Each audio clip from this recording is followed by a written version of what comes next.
Morning, everybody. I call the thing. Good morning, friends. Today I am talking of today lecture. Very important topic: recurrent pregnancy loss.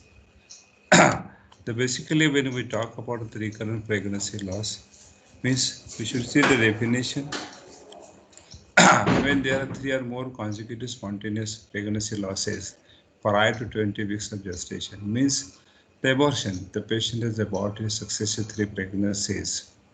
As you know, what is the abortion means? The expulsion of product of conception before 20 weeks is labeled as abortion, and the woman is having three successive spontaneous abortion. It is called as recurrent pregnancy loss. Now, it is a question of whether we should wait for three or more. Some people think we should start investigating a woman even after the second pregnancy loss.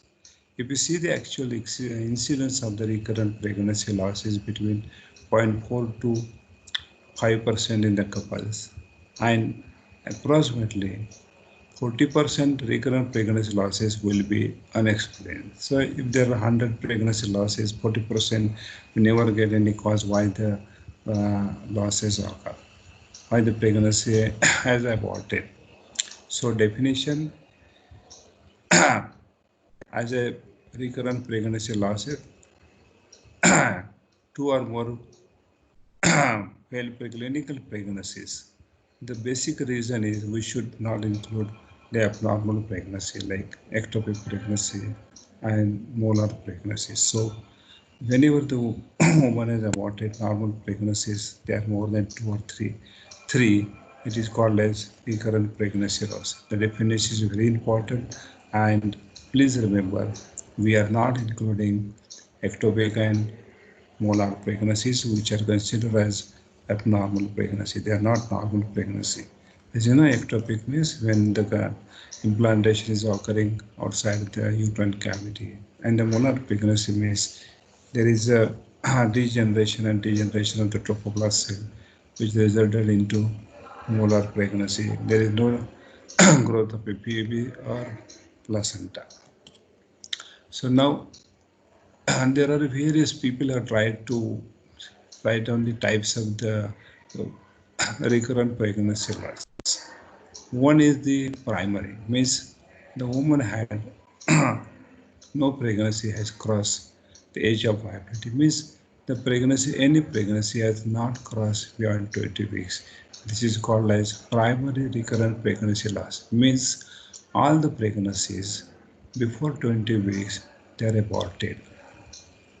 This is called as primary. A type of the recurrent pregnancy loss is primary. Secondary means she had at least one pregnancy where has crossed the beyond the 20 weeks. Means she may have one children, and afterwards she might have three more or successive pregnancy losses are there. Tertiary, we are not interested. But at least remember, some women they have normal pregnancy afterward they have successive three pregnancy losses, or some women they don't have the viable pregnancy, all the pregnancy they are aborted. Okay, now we'll see the causes. It is very important to understand what are the causes for first and second trimester losses. So very important thing, we should segregate what is the first trimester and the second trimester according to the reason and the management point of view, and the causes are totally different. So first trimester means up to the first 12 weeks or first 3 months, whatever losses, and from 3 months to 20 weeks, they are considered as the second trimester losses. The most common cause for the first trimester loss is polycystic ovarian syndrome. This is one of the conditions associated with the most of the time with the infertility. Another common condition is antiphospholipid syndrome. This is one condition associated with repeated pregnancy losses. Third most important is chromosomal abnormality. Whenever there is abnormality in the chromosomal abnormality in the fertilized form, definitely that is not going to continue and it get aborted. Some of the women they are suffering from some endocrine disorder. like diabetes, we know, thyroid disease. So they are also having the repeated pregnancy losses. Some women, especially some uterine anomalies, particularly what we have seen is those who are suffering from fibroid. This is one of the condition. The type of fibroid is submucous fibroid. When it is a fibroid is present in the uterine cavity, it is that pregnancy has more chance of abortion. Subseptate uterus means the uterus having some septa in the uterine cavity, that is also responsible for uh, recurrent pregnancy losses. So whatever causes we have detected, most of the time we may not get cause, but some of the causes that we have find out they are responsible for about pregnancy or repeated pregnancy losses. I think most common we should address is the chromosomal abnormality and the phospholipid, endocrine disorder, and some uterine anomaly. If you think about the second trimester losses, that means after 12 weeks to the 20 weeks, because abortion we include up to the 20 weeks. In this condition, most important cause for the abortion is cervical incompetence. This is very important thing. Cervical incompetence means there is a defect at the level of internal loss. The pregnancy is not continued. Patient will find sudden rupture of membrane and expulsion of product of conception. Very typical history what we get from the cervical incompetence. Very common condition. Another common condition we are having is uterine Asherman syndrome. This is one condition where there are intrauterine adhesions formations are occur. If the uterine endometrium is totally full with the adhesion, there will not be any growth of the endometrium and the fertilized ovum will not get implanted. This is very typical Asherman syndrome. Uh, One condition they mention is the sometimes vaginitis, bacterial vaginosis. This is one of the conditions associated with the repeated pregnancy losses, particularly in the second trimester. So this condition can be treated where the bacterial infection has occurred in the vagina. Then most common condition which is responsible for second trimester losses are uterine anomaly. Either they are congenital or acquired. One is the bicornuate uterus, septate uterus, subseptate uterus, hypoplasia, or some of the women they are suffering from fibroid uterus. So some of the uterine conditions they are also responsible for second trimester pregnancy losses. One another condition, thrombophilia. This is also responsible for recurrent pregnancy losses. So in short, some condition they are responsible for first trimester, some condition they are associated responsible for second trimester. This segregation or this separation is very important as far as patient treatment point of view. Now the incidence. 50% of conception means 100 women conceive unrecognized. 50% conception they are aborted. 13 to 50% recognized pregnancies are lost. Means if the woman has known she is pregnant and still out of that 13 to 15% those are recognized pregnancy they are lost. And out of that 90% of the patients they will abort between 12 to 14 weeks. And this is the incidence what we see according to the causes and according to gestational age. 10 to 20% women have one is sporadic spontaneous abortion. So, in short, means normally when a woman conceive, 100 women conceive, out of that, 10 to 20% women definitely have one spontaneous abortion. So, point 4 to have 3 consecutive spontaneous abortion. This is in short the incidence of the abortion. I have shown you the spontaneous abortion rate according to the age and gestation age in a graph. So now we'll see one real cause for this. So many times we start investigating the patient and we don't find any cause for abortion. But still some causes detected. They are in 50% more than one. One is the genetic causes.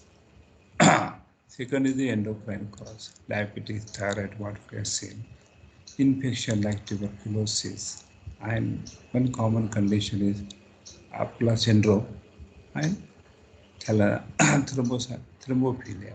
These are some of the conditions that are associated with the abortion. Unless and until we manage this condition, the pregnancy will not continue. Genetic disorder, we see some of the causes of genetic disorder responsible for a recurrent pregnancy loss. Mostly we know it is a chromosomal abnormality. They are responsible most of the time. Post-trimestral abortion, what we have seen is the if nature don't want to continue a defective behavior. If the chromosomal abnormalities are there is more chance the pregnancy will not continue and it get aborted. So out of that, all pregnancies, 30% to 57% pregnancy, they're responsible for the chromosomal abnormality and gametogenic. Either there is a gametogenic error, recurrent reploid abortion. So, in short, some of the condition associated with the chromosomal abnormality, they are responsible for recurrent abortion. Parental chromosomal abnormality, they are responsible for 3 to 5%. Definitely, if the one of the parent is suffering from chromosomal abnormality, definitely it is rebound in the definitely it is a, it will be responsible for uh, formation of abnormal fertilized ovum, abnormal embryo, and there more chance the pregnancy losses are occurring. The various types of there we'll see in detail later on. Now we want to diagnose the what are the causes, how to diagnose. Now before that, the patients are divided into two groups. The pre-implantation genetic diagnosis and pre-implantation genetic screening. Means pre-implantation genetic diagnosis is subdivided into two broad categories. One is the pre-implantation genetic disorder. Means before the baby fertilized ovum is implanted, there is more chance of abortion. The purpose of PGD is to prevent the birth of affected children from parents with a known genetic abnormality. Please remember, if the parents are suffering from genetic abnormality, chromosomal abnormality, definitely it will result into a fertilized ovum with a genetic defect. And this pregnancy, there is no point to continue this type of pregnancy where ultimately the baby is definitely have some chromosome abnormality with some abnormality they will after the delivery. PGD is widely acknowledged as acceptable for routine clinical application. Secondly, pre-implantation genetic screening. Attempt to identify aneuploid is in embryo to improve the pregnancy success in certain patient population. Parents with no identified genetic defect or disease, PGS remain controversial for routine application.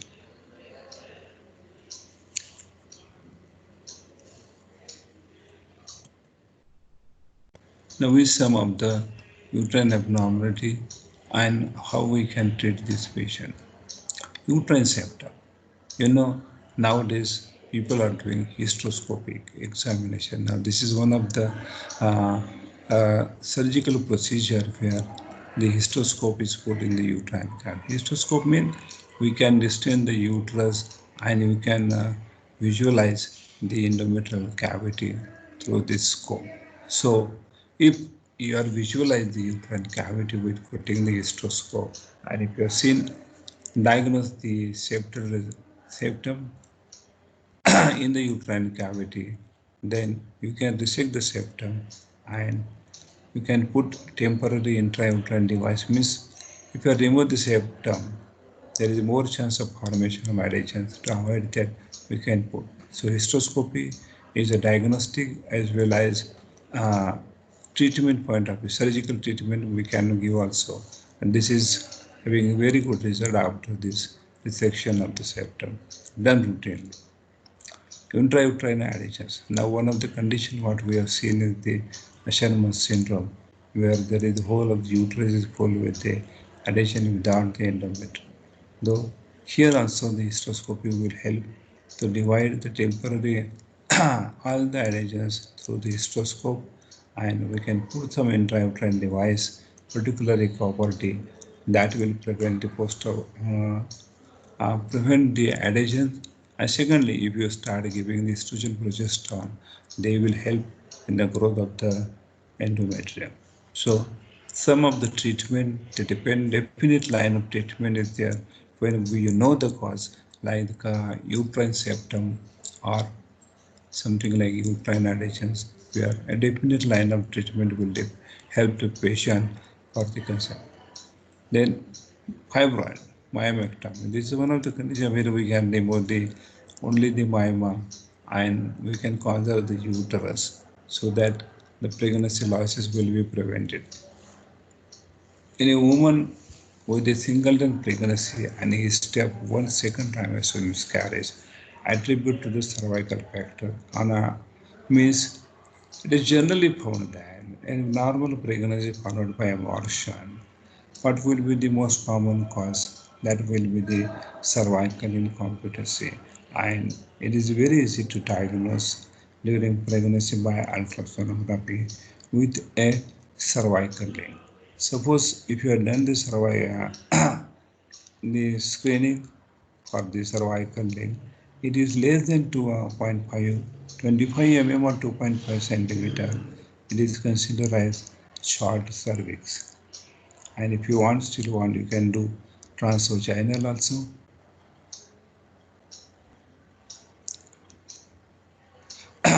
Transvaginal also. So diagnosis is not difficult. Then once you diagnose, you can put a simple stitch around circulars. There is a famous stitch what we are giving is McDonald stitch will help to continue the pregnancy. So here some of these uterine causes they are associated with definite line of treatment with very good results. The cervical incompetency there will be a separate lecture because it is another practical more interested topic. Okay. Immunotherapy, parent cell immunization, third party donor leukocyte. Some of these methods are there. We are not going in detail in immunotherapy. Thrombophilia. This is one condition associated with recurrent pregnancy loss. Thrombus is on the maternal side of the placenta. So, as we know, it will block the circulation.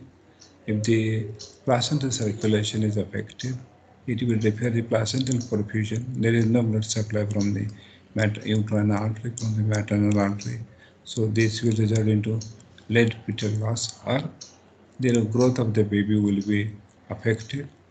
Another some of the common condition, serious condition like abruption of the placenta or pregnancy-induced hypertension will result later on. Abruption means there is a premature separation of normally situated placenta, and pregnancy-induced hypertension means if the woman develops hypertension during pregnancy more than 130 by 90 associated with protein Newton. So this is one of the condition associated, one of the condition associated with very high morbidity and mortality as far as pregnant ladies concerned. So the thrombosis on the maternal side plays a very important role as far as the fetal growth is concerned, fetal nutrition, fetal oxygen, and ultimately the fetal loss of fetal hypoxia and the absent nutrition will make a normal pregnancy. Relationship with early loss is less clear. Still, we find one of the cause for the recurrent pregnancy, but as far as thrombophilia is concerned, we get the pregnancy loss in the advanced age group, but not in the advanced gestational age, not in the early gestational age. Large and contradictory there. There are so many. Okay, we'll not consider any contradictory. Just remember, thrombophilia is one of the causes. Maybe it is restricted to specific defect, not completely defined or presence of multiple defects. So just remember this is one of the causes. How to diagnose recurrent evaluational? So evaluate if the loss is there 9 weeks plus evidence of placental infarction or maternal thrombosis. This is possible with the ultrasonography if you want to diagnose hemophilia. And the combined use of the low dose aspirin and subcutaneous heparin 5,000 international units.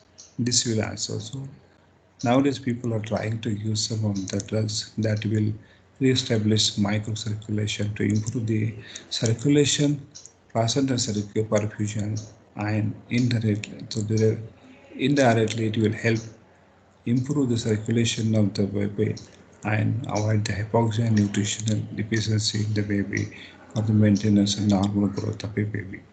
For elevated hypersystemia without thrombosis history. So here what is required is supplementation of vitamin B6, B12 and the folic acid is required.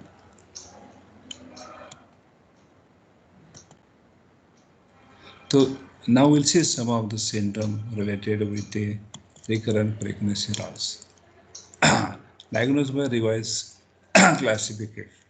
There is one clinical criteria for one laboratory test to diagnose it. The thrombosis, arterial, venous, or the sound vessel. So we can do some investigation and diagnose. Pregnancy morbidity, unexplained fetal death at 10 weeks or below 10 weeks, premature birth less than 34 weeks, severe preeclampsia, placental insufficiency. So we can go with some of the investigation. Endocrine and metabolic, mostly we are concerned with the diabetes, and we should do some of the investigation for diabetes. That important is glycosited HP. That will definitely guide you about the blood sugar level in the previous 2-3 months. Another some investigation like thyroid, particularly for the hyperthyroid, we should see, and PCOD we can see the high level of LH that will guide you. Miscellaneous. Some of the environmental causes they are responsible. Anesthetic agents, sporadic spontaneous loss, no evidence associated with chronic recurrent pregnancy loss. Rather, people say those are the anesthetics, lady anesthetics. They got more chance of getting intrauterine fetal growth retardation, maybe the effect of some anesthetic gases responsible for that. Personal habit, obesity, risk of sporadic abortion loss and recurrent pregnancy loss is high. Smoking, definitely there is a high risk. Alcohol, high risk. Caffeine, all these are associated with the high risk. Regarding the exercise, there is no relation of exercise and recurrent pregnancy loss. Now, if the patient has come to you with repeated pregnancy losses, how to approach the patient, how to come to a definite uh, diagnosis and the management of the patient. So first of all, examine the patient. General examination is very important. Weight, height, BMR, body mass index, very important. Feature of PCOS, feature of SLE, feature of thyroid disease. That means we should rule out one by one any associated endocrine disorder. Pelvic examination, Speculum examination is very important. We should know the size of the uterus, cervix, anything wrong, developmental error in the genital tract or associated with the rural DNA anomaly as well as some disease like fibroid. So local genital tract infection is very easy to find out by perspicular examination. So general examination for abdomen, perspiculum and PV examination, it is a must to find out the initial treatment point of it is important. Various protocols are there, we are not going in that. Now the various syndromes are there, where also different types of syndromes are there for recurrent miscarriage. We will not go in detail, we can follow these literature. WHO has shown whatever literature available how the pregnancy losses occur.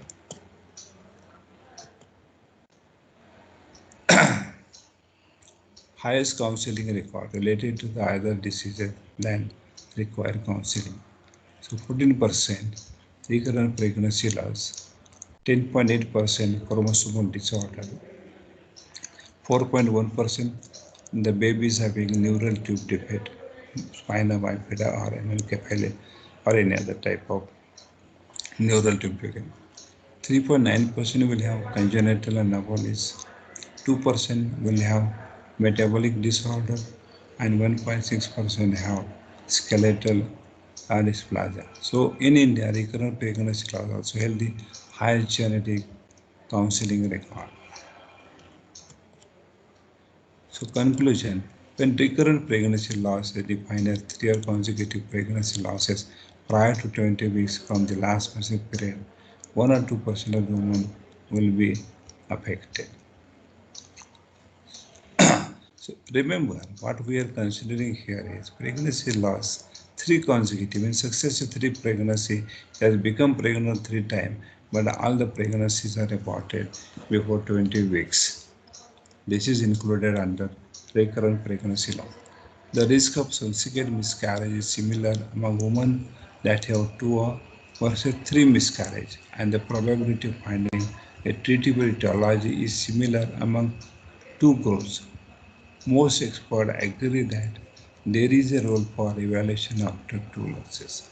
Means one should not wait for third abortion should occur and one should start investigation.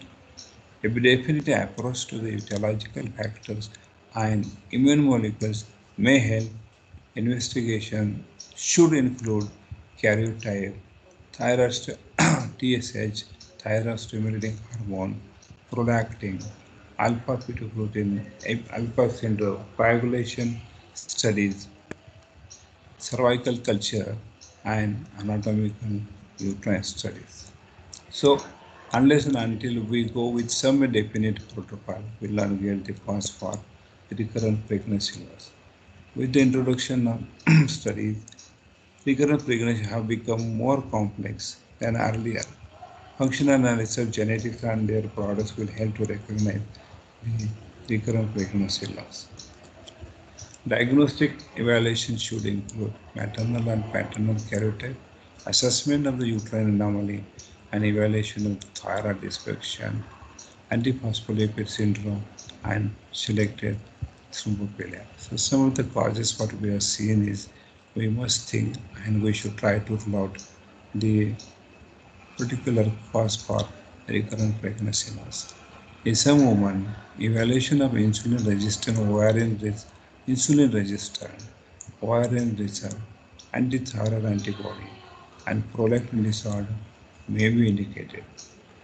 Means some women suffering from PCOD with insulin resistance, that should be seen.